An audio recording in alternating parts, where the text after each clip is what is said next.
नमस्कार दोस्तों, एजुपेड info channel पर आपका स्वागत है। आज के इस अंक में हम पढ़ने वाले हैं सीबीएसई क्लास 10th के साइंस सब्जेक्ट का चैप्टर नंबर 12 जिसका नाम है विद्युत। और इसमें हम पढ़ेंगे प्रतिरोध, प्रतिरोधकता, जूल का नियम और किस प्रकार से शक्ति इसमें इस्तेमाल होती है, विद्युत शक्ति, उसके बारे में। तो आपको मैं बताना चाहूंगा कि इसका आधा भाग मैं अपनी पहले ही वीडियो में बना चुका हूं। आपको अच्छी तरह से इस वीडियो को समझने के लिए उसे देखना बहुत जरूरी है। तो आप उसे जरूर देखें और उसके बाद ये वीडियो देखें, तो आपको सब कुछ समझ में आ जाएगा। ठीक है, तो आइए शुरू करते हैं। सबसे पहले जब हम बात करते हैं विद्युत की, ठीक है, ये मैं आपको बता चुका हूं विद्युत किसे कहते हैं। तो आज हम बात करेंगे प्रतिरोध की। प्रतिरोध क्या होता है? तो जैसा कि नाम से ही समझ में आ जाना चाहिए आपको, प्रतिरोध यानी किसी चीज का विरोध करना। तो चालक का वह गुण जिसके कारण वह प्रवाहित होने वाली विद्युत धारा को विरोध करता है, इसे प्रतिरोध कहते हैं। यानी प्रतिरोध का मतलब है कि प्रत्येक वस्तु में अपने अंदर होने वाले परिवर्तन को रोकने का गुण होता है। इसी प्रकार से जो भी चालक होते हैं, यानी जिनसे विद्युत धारा प्रवाहित हो सकती है, वो भी अपने अंदर से प्रवाहित होने वाली विद्युत धारा का विरोध करते हैं, बहने से रोकते हैं। तो उसी गुण को हम प्रतिरोध कहते हैं। अब बात करते हैं प्रतिरोध का SI मात्रक क्या है। तो प्रतिरोध का SI मात्रक ओम होता है और उसका साइन ये ऐसे ऐसे लाइन खींचिए और ऐसे सर्कल बना के वापस ऐसे बना दीजिए। ये ओम उसका साइन है, इसको हम ओम पढ़ते हैं। तो SI मात्रक किसका हो गया? ओम। कभी कभी प्रश्न आता है कि एक ओम को परिभाषित कीजिए। तो इसके लिए आपको ज्यादा कुछ नहीं करना है, ठीक है। ऊपर लिखिए 1 वोल्ट और नीचे लिखिए 1 एम्पियर और ये हो जाएगा 1 ओम। ये किससे बना है? तो मैं आपको बताना चाहूंगा कि ये फॉर्मूला ओम यानी आर, जो हमने पहले पढ़ा था कि प्रतिरोध, ये आर, आर को ही हम प्रतिरोध कहते हैं। तो आर अपॉन में वी अपॉन वी, यानी यहां पर हम आर इक्वल वी अपॉन में आई हो जाएगा।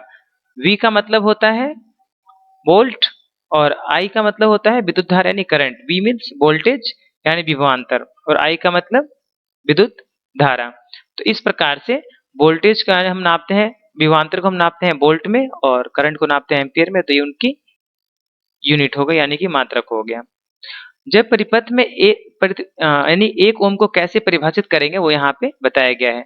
जब किसी भी परिपथ में 1 एम्पियर की धारा प्रवाहित हो और उनके बीच विभवांतर 1 वोल्ट हो, तो हम प्रतिरोध को 1 ओम कहते हैं। इसी के साथ हम बात करेंगे धारा नियंत्रक की, कि धारा नियंत्रक क्या होती है। तो परिपथ में प्रतिरोध को परिवर्तित करने के लिए जिस युक्ति का हम प्रयोग करते हैं उसे हम धारा नियंत्रक कहते हैं। ये मैंने आपको पहली वीडियो में बताया था कि किस प्रकार से हम प्रतिरोध को घटा बढ़ा सकते हैं धारा नियंत्रक के द्वारा। इसके बाद हम बात करते हैं कि वे कारक जिन पर प्रतिरोध निर्भर करता है।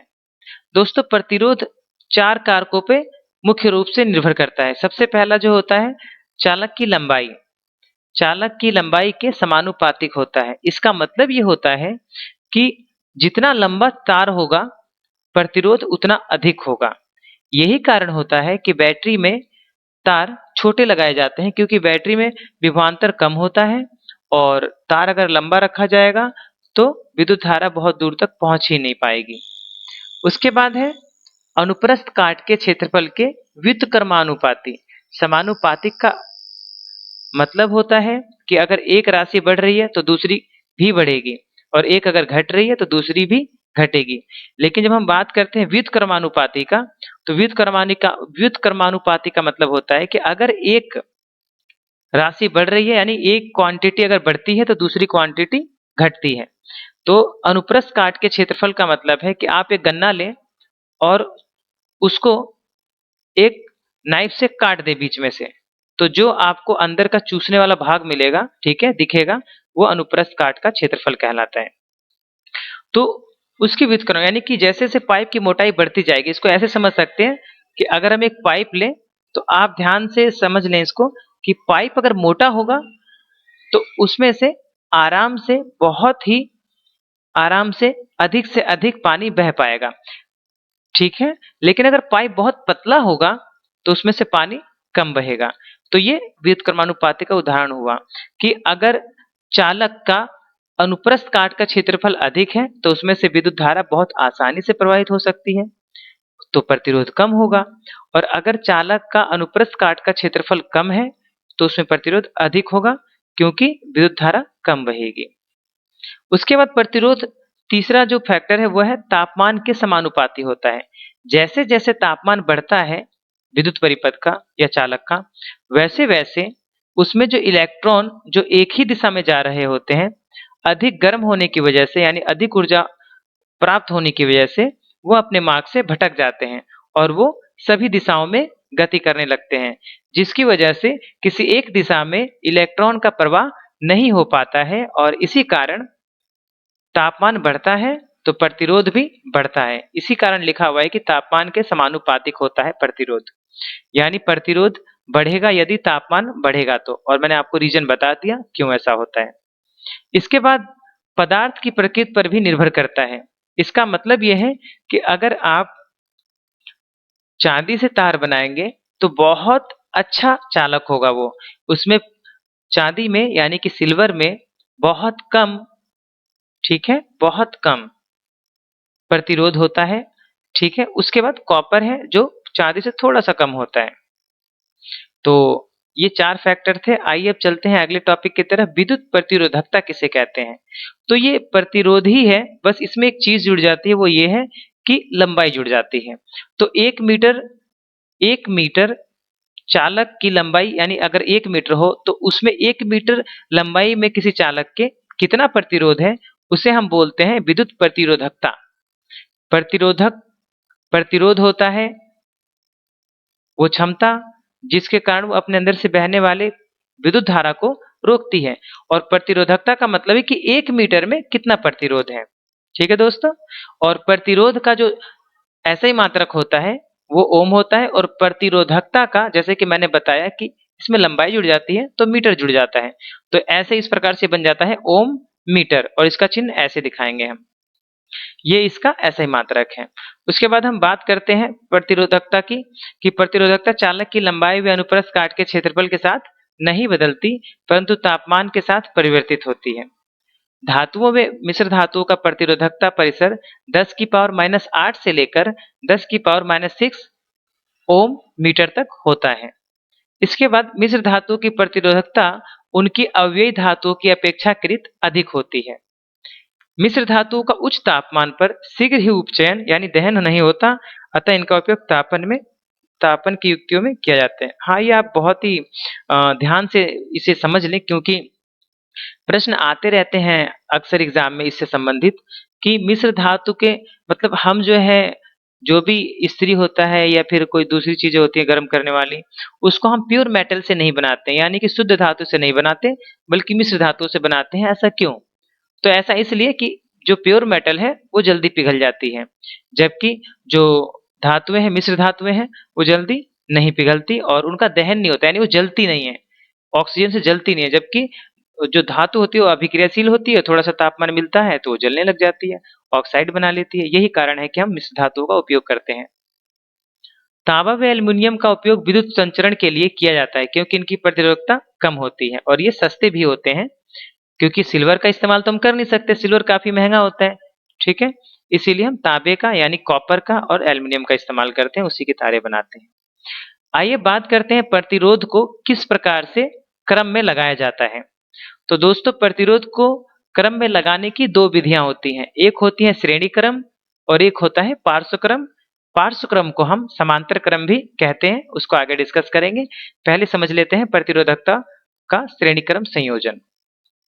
यहाँ पे आप देखिए, ये डॉटेड दिख रहे होंगे आपको, ये 2 डॉट, तो ये एक प्रतिरोध हुआ, ये दूसरा प्रतिरोध हुआ, ये तीसरा प्रतिरोध हुआ। तो एक ये मेन बात याद रखने वाली ये है कि इस प्रकार से यानी एक के बाद एक अगर प्रतिरोध लगे हों तो वो कहलाते हैं श्रेणी क्रम में, यानी कि सीधे सीधे एक लाइन में लगे हुए। और ध्यान रखें बीच में से वायर नहीं निकलनी चाहिए। जैसे यहाँ पे ये डॉट है, यहाँ पे अगर मैं एक वायर जोड़ देता हूँ तो फिर ये श्रेणी क्रम में नहीं रह जाएगा, फिर ये बदल जाएगा। श्रेणी क्रम का मतलब है कि बीच में कोई कनेक्शन ना हो और वो सीधे सीधे ऐसे एक लाइन में हो, बीच में कनेक्शन नहीं होना चाहिए। डॉट है उससे नो प्रॉब्लम, लेकिन कनेक्शन नहीं होना चाहिए, वायर ऐसे आने नहीं चाहिए जैसे ये सारी वायरें आ रही हैं, ठीक है। और एक बात और याद रखें, जब विद्युत परिपथ के बारे में, यहाँ विद्युत परिपथ आ गया है तो मैं आपको यहाँ पे इसी में सब समझा देता हूँ कि जैसे हमने पिछली वीडियो में ये देखा था कि एमीटर जो है श्रेणी क्रम में लगता है, तो देखिए ये भी श्रेणी क्रम में ऐसे जुड़ा हुआ है। अगर आप इसको तोड़कर यहाँ फैला दें और इस वाली ब्रांच को तोड़कर यहाँ फैला दें तो ये सारे एक सीधी लाइन में आ जाएंगे, परंतु ये जो वोल्ट मीटर है ये नहीं आएगा। तो याद रखें कि जो अमीटर है ये श्रेणी क्रम में है। क्यों? क्योंकि अगर मैं यहाँ से तार खोलूं और सीधा यहाँ फैला दूं और यहाँ से खोल के इसको यहाँ फैला दूं तो ये सीधी एक लाइन में होंगे, लेकिन ये वोल्ट मीटर एक लाइन में नहीं आएगा। आप ध्यान से देखें तो ये लगा है पार्श्व क्रम में यानी समांतर क्रम में, और अमीटर लगा है श्रेणी क्रम में। तो ये क्रम होता है श्रेणी क्रम। जब हमें श्रेणी क्रम में कुल प्रतिरोध निकालना होता है, यानी हम प्रतिरोध की कैसे गणना करेंगे, तो उसके लिए यहाँ फॉर्मूला दिया गया, ये देखिए। श्रेणी क्रम एस का मतलब होता है रेसिस्टेंस इन सीरीज इंग्लिश में, तो हिंदी में यहाँ पे दिए गए आर एस। तो अगर हमें कुल प्रतिरोध निकालना हो किसी भी विद्युत परिपथ का और उसमें एक से ज्यादा प्रतिरोध लगे हो तो हम उसे निकालते हैं किस रूप में? हम उसे निकालते हैं ये ऐसे सिंपल जोड़ देते हैं। जैसे मान लीजिए 1 ओम 1 ओम 1 ओम के अगर 3 रेसिस्टर हमने लगाए हैं यानी प्रतिरोध लगाए हैं तो ये हो जाएगा 3 ओम। बस सिंपल है। तो श्रेणी क्रम में ऐसे ही ठीक है कैलकुलेशन की जाती है टोटल प्रतिरोध निकालने के लिए। और एक बात याद रखें कि प्रत्येक प्रतिरोधक में से एक समान धारा प्रवाहित होती है, यानी श्रेणी क्रम में जितना करंट इसमें बहेगा विद्युत धारा, उतनी ही विद्युत धारा इसमें बहेगी और उतनी ही विद्युत धारा इसमें बहेगी। आशा करता हूं आपको ये समझ में आ गया होगा। उसके बाद यहाँ पर ये फॉर्मूला जो है आपको कैसे आया है ये ड्राइव करके दिखाया गया है। तो आप ये एनसीईआरटी की बुक में भी देख सकते हैं कैसे ड्राइव किया गया है, क्योंकि स्क्रीन पे समझाना ये पॉसिबल नहीं है। तो मैं इसके लिए एक अलग से वीडियो बनाऊंगा, मैं आपको उसमें समझाऊंगा कि कैसे ये आए हैं। अभी आप ये डायरेक्ट फॉर्मूला टोटल देख सकते हैं कि ये फॉर्मूला है श्रेणी क्रम में कुल प्रतिरोध ज्ञात करने का। अब बात कर लेते हैं अब बात करते हाँ, और एक बात और याद रखिए, एकल तुल्य प्रतिरोध सबसे बड़े व्यक्तिगत प्रतिरोध से बड़ा होता है। कहने का मतलब यह है कि जो टोटल प्रतिरोध होगा उसमें जो सर्किट में लगा होगा सबसे बड़ा प्रतिरोध उनसे ज्यादा आएगा। अब पार्श्व क्रम में संयोजित प्रतिरोध। अब देखिए पार्श्व क्रम या फिर यूं कहें समांतर क्रम में, तो ये देखिए ये रेल की पटरी की तरह समान है। ये रेल की पटरी में इसलिए बोला हूं कि वो दोनों पटरियां हमेशा कहीं मिलती नहीं है, बल्कि उनको ज्वाइन करने के लिए एक अलग से पटरी लगानी पड़ती है। तो ठीक उसी प्रकार से यहाँ पे ये R1 और ये R2 और ये R3 ये तीनों किस रूप में है? समांतर रूप में, यानी समांतर श्रेणी के रूप में है। और यहाँ पर पार्श्व क्रम में प्रत्येक प्रतिरोध के सिरों पर विभवांतर उपयोग किए गए विभवांतर के बराबर होता है। एक बात समझ लें कि यहाँ पर जो करंट होगा यानी विद्युत धारा होगी इस वाली ब्रांच में R1 में अलग होगी, R2 में अलग होगी और R3 में भी अलग होगी। यानी R1 में अलग, R2 में अलग, R3 में अलग। और हाँ, यहाँ वोल्टेज सेम रहता है, क्योंकि देखिए तीनों एक ही वोल्टेज के अंडर आए हैं, तो इसलिए वोल्टेज सेम यानी कि विभवांतर सेम रहता है और जो करंट है वो तीनों ब्रांचों में अलग अलग होता है। यहाँ पर आता है और यहाँ से बढ़ जाता है। ठीक है, आशा करता हूँ आपको ये समझ में आ गया होगा। तो यहाँ पर कुल प्रतिरोध निकालने की विधि थोड़ी सी बदल जाती है। अगर इस सर्किट में यानी कि इस विद्युत परिपथ में आपको कुल करंट निकालना है, कुल विद्युत धारा, तो ऐसे जोड़ेंगे I1 plus I2 plus I3, यानी कि इस ब्रांच में I1, इस ब्रांच में I2 और इस ब्रांच में I3, ऐसे यहाँ जोड़ दे तो आपको कुल विद्युत धारा का मान पता चल जाएगा। और जब हमें कुल प्रतिरोध निकालना होता है तो ये फॉर्मूला है इसका, यहाँ पर हम ऐसे निकालते हैं।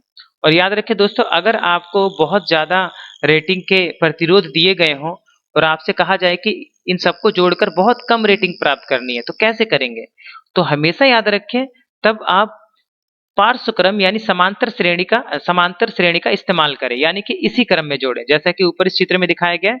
ऐसे जोड़ें तो बिल्कुल कम आएगा प्रतिरोध। और अगर आप इसको जोड़ देंगे कुछ इस तरीके की सीधी लाइन में तो इस मामले में बहुत ज्यादा आएगा। जैसे अगर मैं आपसे बात करूं कि ये 3 ओम का 3 ओम का 3 ओम का रजिस्टर है तो टोटल कितना हो गया? 9 ओम। लेकिन अगर मैं यहाँ पे 3 ओम के 3 रजिस्टर लगाता हूं तो इसके फॉर्मूले से आप जब कैलकुलेट करोगे तो वो 1 ओम आएगा। कैसे? 1/3 1/3 1/3 यानी 1/3 1/3 1/3, तो टोटल मिला के हो गया 3/3। अब 3 से डिवाइड कर देंगे आप तो 1 आ जाएगा। तो इस प्रकार से यहाँ पे 3 ओम के 3 रजिस्टर लगे, उनका टोटल 1 ओम आया, बताइए। जबकि सीधा अगर हम पार्श्व श्रेणी क्रम में जोड़ते हैं तो 9 ओम आ जाएगा।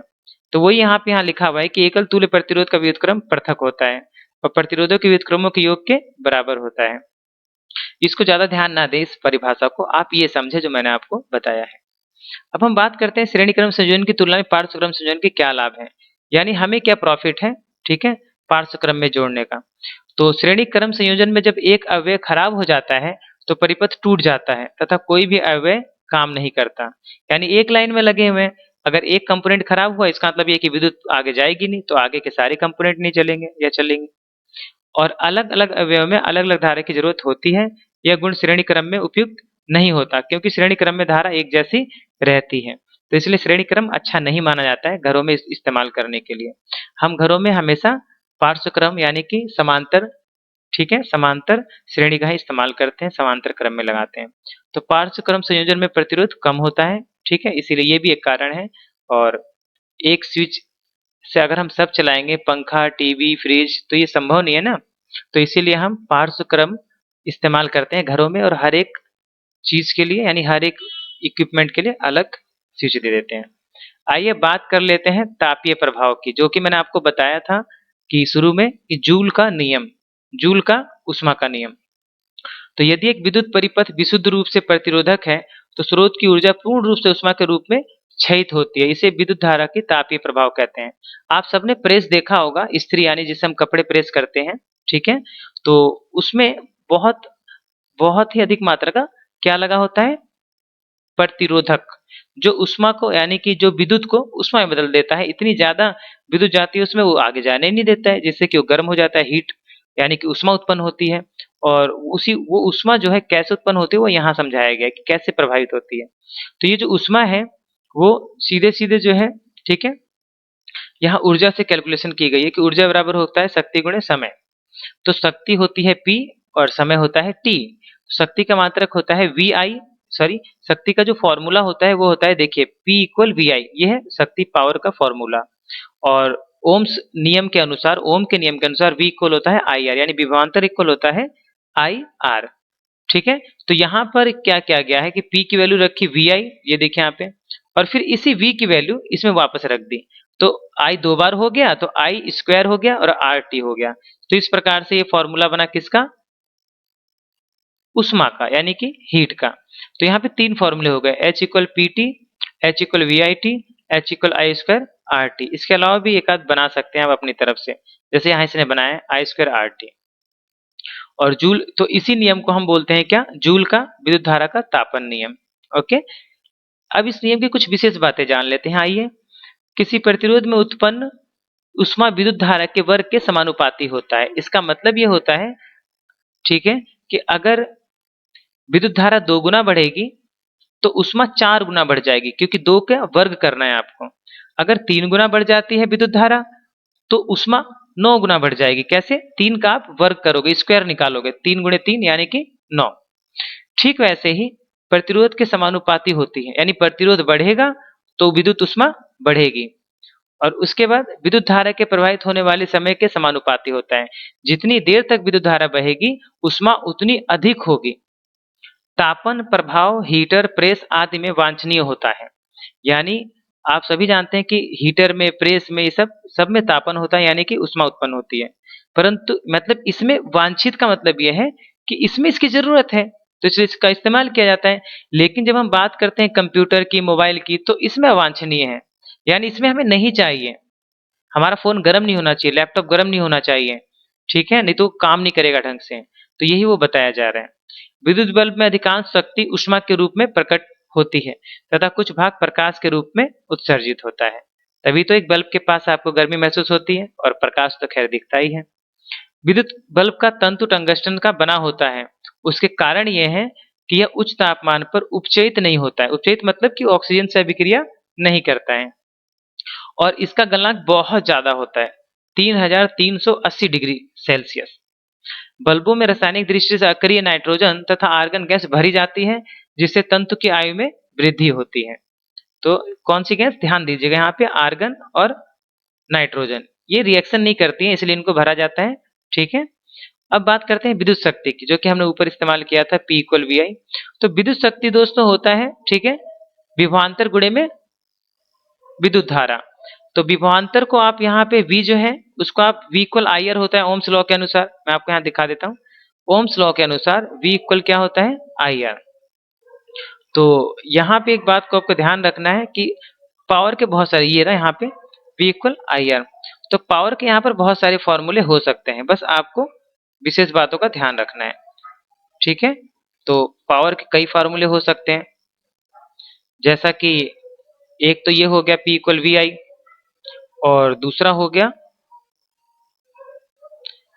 P equal IR। कैसे कि हमने V की जगह रखा IR, क्योंकि V इक्वल होता है IR ओम के नियम के अनुसार। तो ये बन गया एक I स्क्वायर R दूसरा फॉर्मूला, और फिर हम I की वैल्यू रख देते हैं।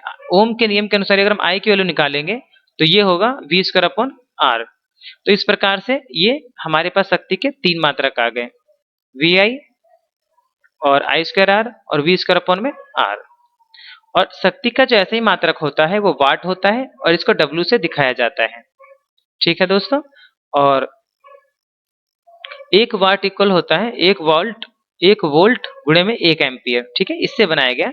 विभवांतर को वोल्ट में नापते हैं और I को यानी करंट को हम एम्पियर में नापते हैं, तो इससे बना ली गई मात्रक वोल्ट एम्पियर। ठीक है, तो ऊर्जा का लेकिन व्यवहारिक मात्रक जो हमारे घरों में इलेक्ट्रिसिटी का बिल आता है वो वाट में नहीं आता बल्कि किलोवाट आवर में आता है, यानी कि किलोवाट घंटा में।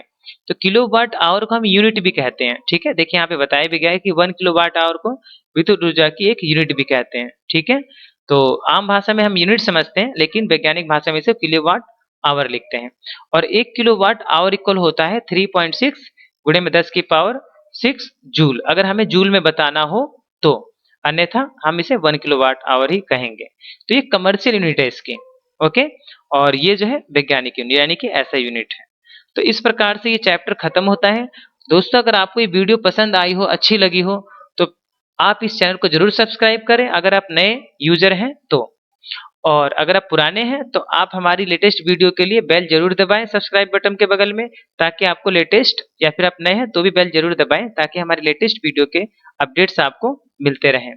इस वीडियो के नीचे कमेंट सेक्शन दिया गया है, वहां पर आप कमेंट करें और अपने बातें बताएं। अगर कोई आपकी समस्या होगी तो हमसे हो सकेगा तो हम उसका समाधान जरूर करेंगे। मिलते हैं दोस्तों नेक्स्ट वीडियो में, तब तक के लिए थैंक यू, धन्यवाद।